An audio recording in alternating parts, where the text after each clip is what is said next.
Good morning. Thank you to everybody who came here today. We appreciate your assistance, and we're going to ask for your continued assistance in this matter, in this case today. So we're thankful for everybody that's here.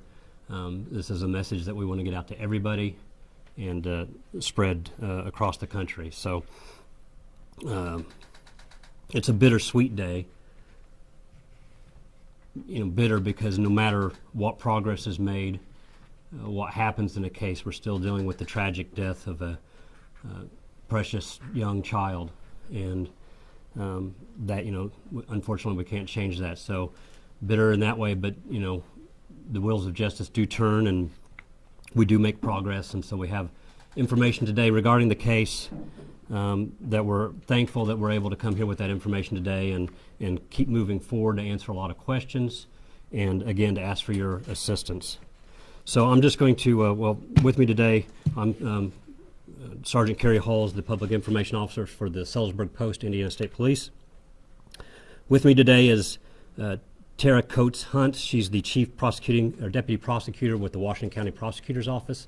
Again, this is a Washington County, Indiana case, and their office will be handling it, as well as the lead detective in this case, Detective Matt Busick from the Indiana State Police here in Sellersburg. Also have Sheriff Brent Miller from the Washington County Sheriff's Department with us today, and we're just thankful for the support of everybody here. Just a brief overview on this case. April 16th of this year, 2022, a young child was found deceased in a very distinctive suitcase on Holder Road in southeast Washington County near Pekin, Indiana. Holder Road is a dead-end road. It's very isolated, not heavily traveled at all. That was back on April 16th again. At that time, when we were first notified of the child being discovered, very little information was there for our units, our detectives, our officers to work with. There were no witnesses, there were no family members, there were no acquaintances that came forward with any type of information. We only had what we had there at the scene, and that was it. We had worked almost instantaneously with the National Center for Missing and Exploited Children, and any leads from that also proved unsuccessful. No matches to any child that was listed as missing. We had thousands of tips. We did have a dedicated tip line that's still open. Thousands of tips have come in over the past months. Again, this has been approximately 6 months since April 16th on that tragic morning or evening. Thousands of tips came in. Unfortunately, none of those tips were associated with this case. But we are very grateful for those tips that came in. We're grateful for the public's interest in this case, obviously wanting justice for this young boy. Again, at the time we advised that it was a approximately 5-year-old black male child who was found in that suitcase with no apparent signs of trauma. But we are thankful for all those tips that came in, and we do want the public's help, obviously, and we're thankful for their attention to this case. An autopsy was performed shortly after that, and again, there was no signs of physical trauma that we could detect. The autopsy did not detect any signs of physical trauma that was readily available or seen. The autopsy listed the cause of death as electrolyte imbalance that caused a viral gastroenteritis. Again, I'm not a doctor, so I can't explain all that, but that was the cause of death listed on the autopsy. Also, at that time, toxicology reports did not reveal anything. There was nothing in the toxicology reports that would lead us to a cause of death. From the onset, detectives and crime scene technicians and Indiana State Police laboratory personnel utilized physical evidence in hopes of discovering, determining, and locating a suspect in this case. I want to emphasize that no crime scene evidence technologies were spared in this case, in this investigation by the Indiana State Police, including those available only through federal and outside agencies. So we utilized everything we could. Anything that was a possibility was looked into, and the department was 100% behind it. Any type of funding or anything like that was needed, there was nothing spared in this case. As a result of physical evidence and the investigation itself, our detectives were able to identify 2 suspects in this case. And detectives were also able to identify the deceased child. On October 14th, based on information in this investigation, the Washington County Circuit Court issued 2 felony warrants, arrest warrants. One for Dawn Elaine Coleman, 40, of Shreveport, Louisiana. Another for Dewan, and I'm not sure about the pronunciation on this, Ludi Anderson. Dewan Ludi Anderson, 37, of Atlanta, Georgia, who is the mother of the deceased child. Those felony warrants were for neglect of a dependent resulting in death, a level 1 felony, as well as obstruction of justice, a level 6 felony. As a result of the information gathered in this investigation, Detective Matt Busick, who is the lead investigator, and Detective Chris Tucker, also from the Indiana State Police Post here in Sellersburg, traveled to California. On October 19th, so just a few days ago, Detective Busick located and arrested Dawn Coleman with the assistance of the San Francisco PD. This investigation is ongoing and continuing. As a result of information that's still being worked on in this investigation, the 2 also traveled to Los Angeles metro area after arresting Dawn Coleman. They were unsuccessful in locating Dewan Anderson, where they believed she could possibly be. Again, the investigation continues, and as a result of information that's gathered, on Tuesday, October 25th, the Washington County Circuit Court issued an arrest warrant for murder for the mother, Dewan Anderson. Again, units were unsuccessful in locating Dewan Anderson in the Los Angeles metro area, if I did not make that clear. On Tuesday, that arrest warrant was issued for murder for Dewan Anderson. Dewan Anderson is currently at large. Again, she is the mother of the deceased. She's described as a black female, approximately 5'5", around 135 pounds. In her last known photo, which I have here courtesy of the Louisville Metro Corrections Department, she had dark brown hair at that time, short, dark, very dark brown hair. Again, this is the last known official photo that we have of her. We're going to attempt to get better photos. We believe we can get a better photo. Again, she's from Georgia, and we're going to attempt to get a better photograph of her for you.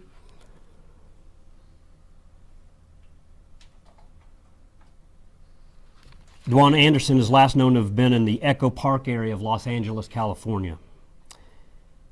But since this investigation began, she's traveled to several locations west, including Houston, Las Vegas, Los Angeles, San Diego, and San Francisco.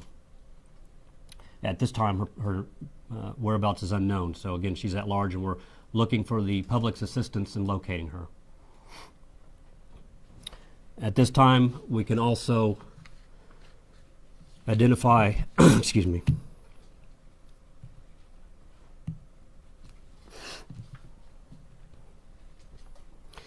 identify the young man that was found in the suitcase.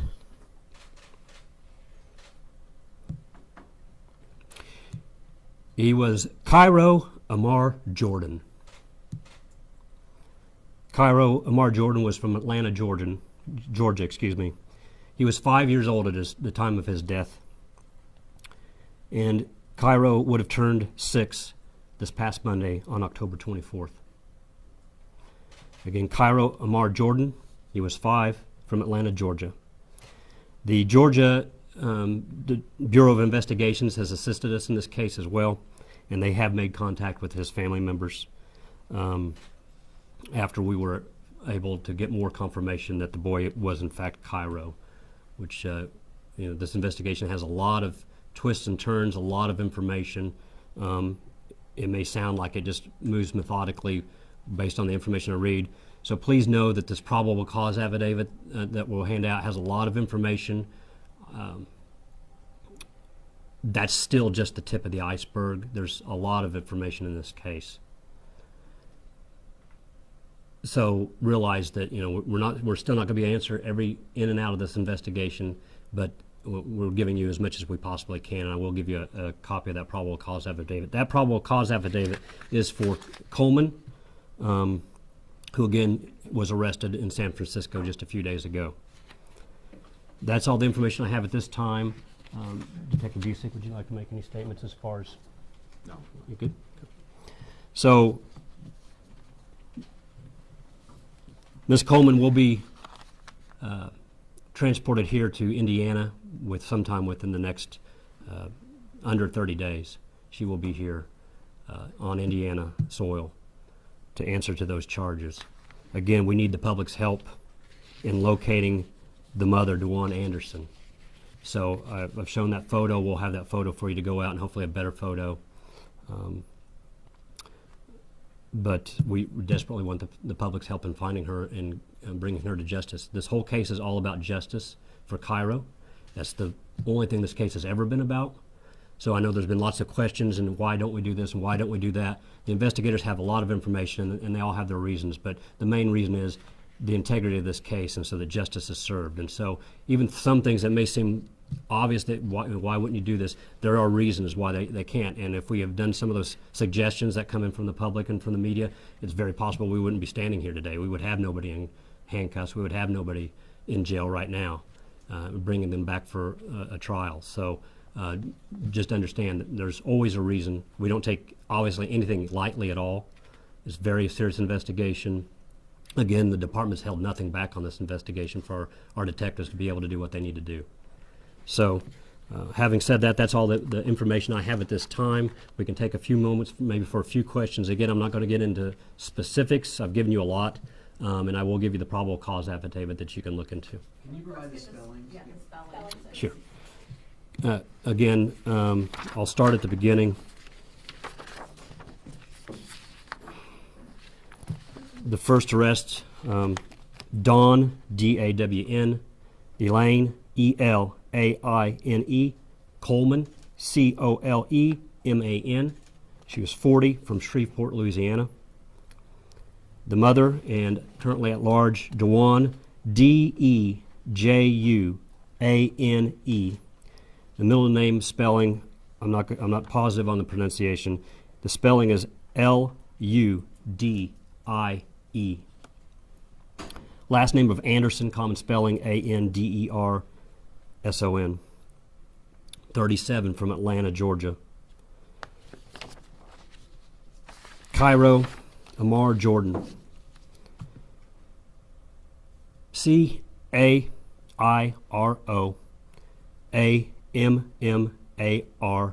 Jordan, J-O-R-D-A-N. And he is also from Atlanta, Georgia. What's Don's relation? Excuse me? What is Don Coleman's relation Oh, to anyone? Can't get into that right now, as far as I don't have all the specifics that we're going to get into, but not related physically that I know of information that I Do have. they have any ties to this area at all?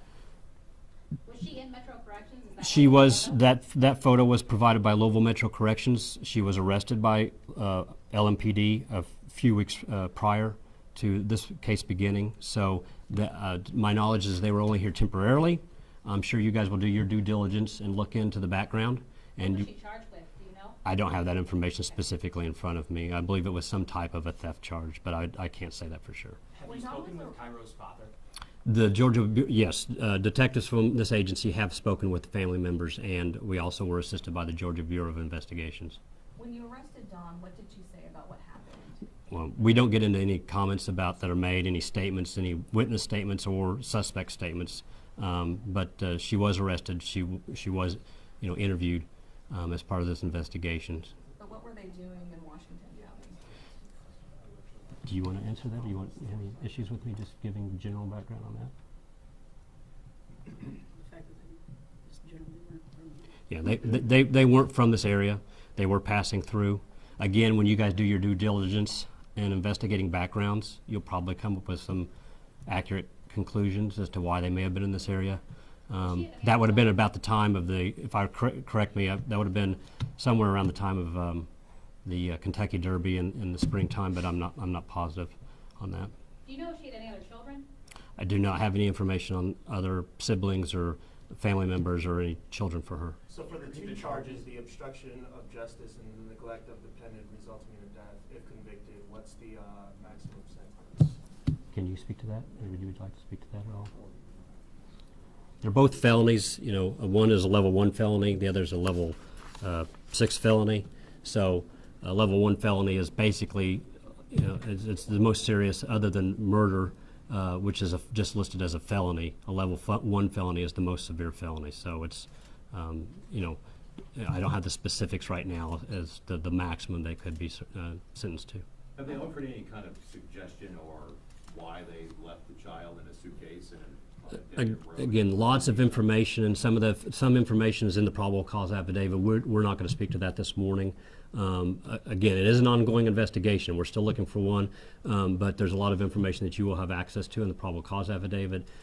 So we don't speak as an agency. It's our rule not to speak towards any statements or any motives. We don't speak to any of that.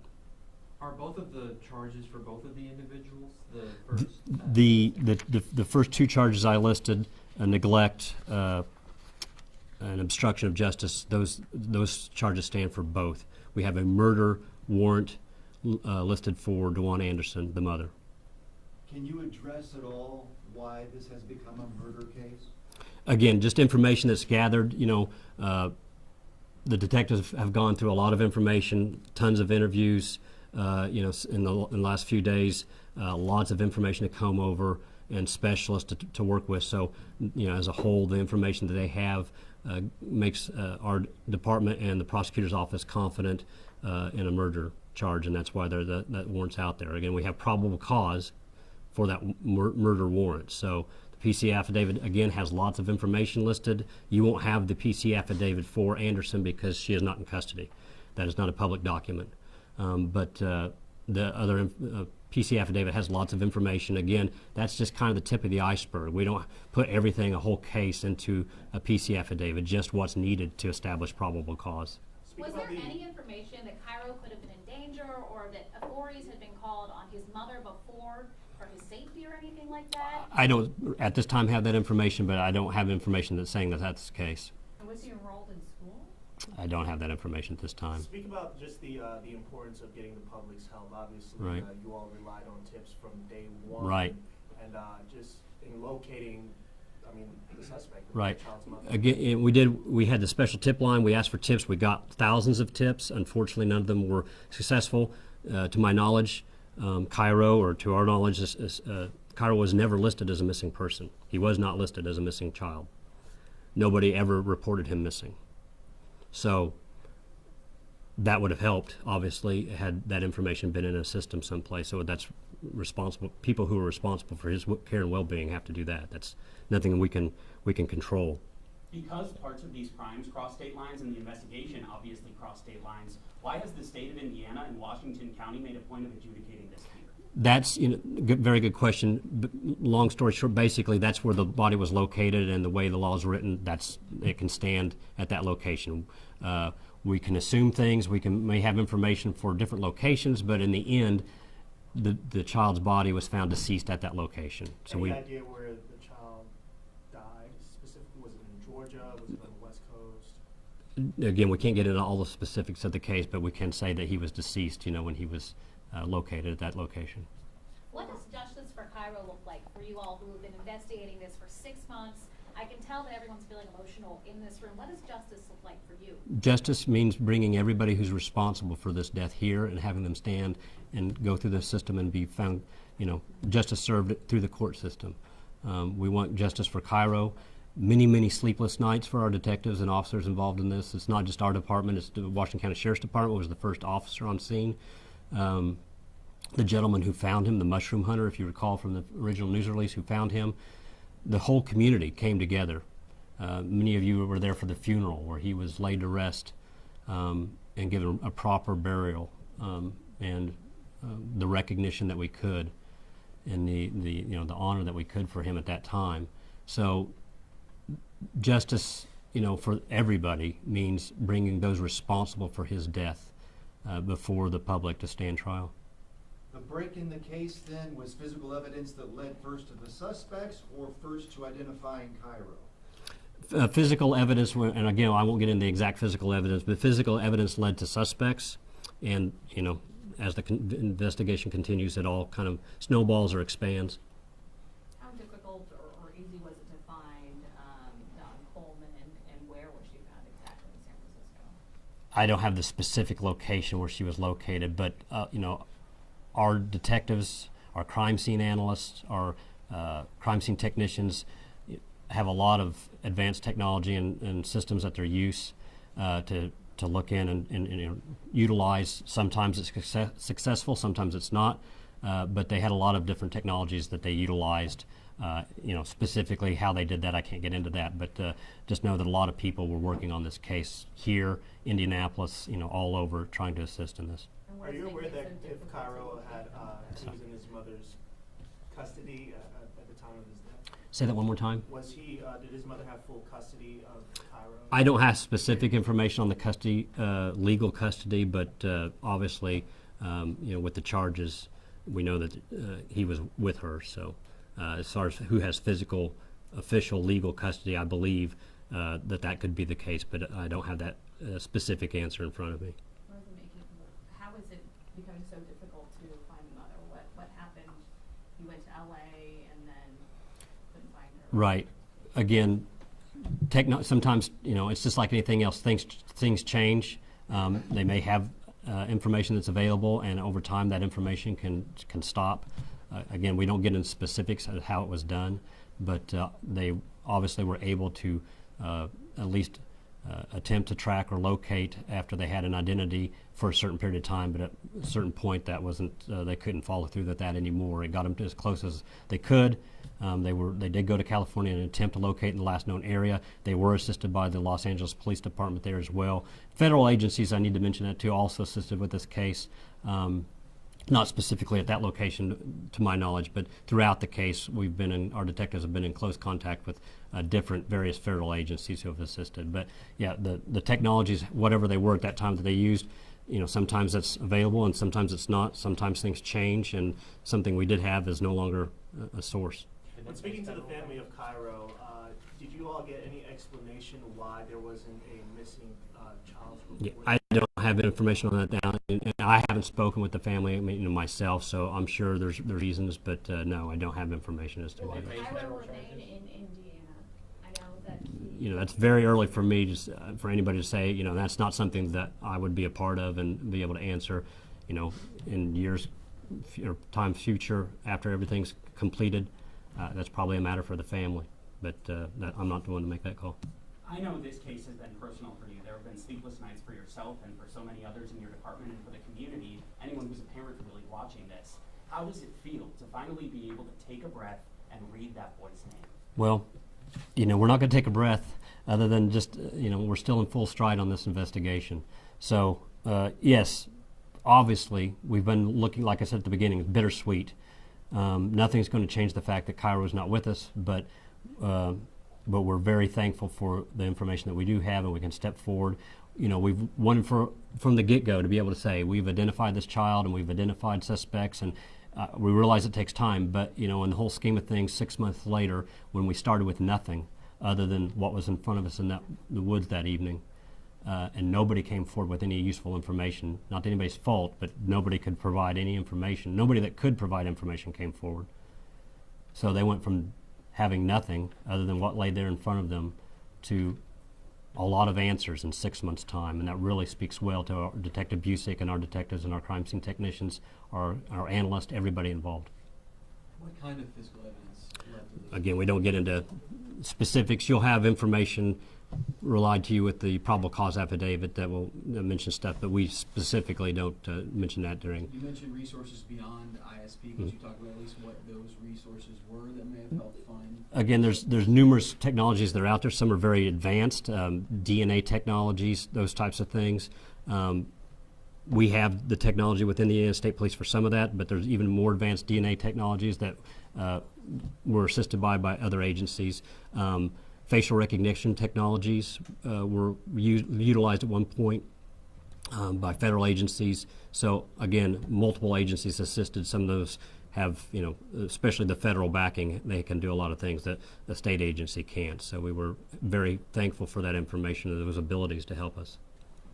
Would anyone from Washington County like to address how this has impacted your community and the way that your community really adopted this unknown boy? I mean, excuse me, I'm sorry. I can personally speak, and if Sheriff wants to, I'm also from Washington County.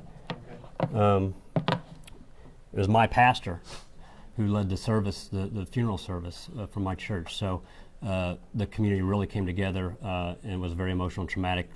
We had candlelight vigils, but it's impacted the community tremendously. Why is this child here? But Sheriff, would you like to say anything? I could only echo what you've said,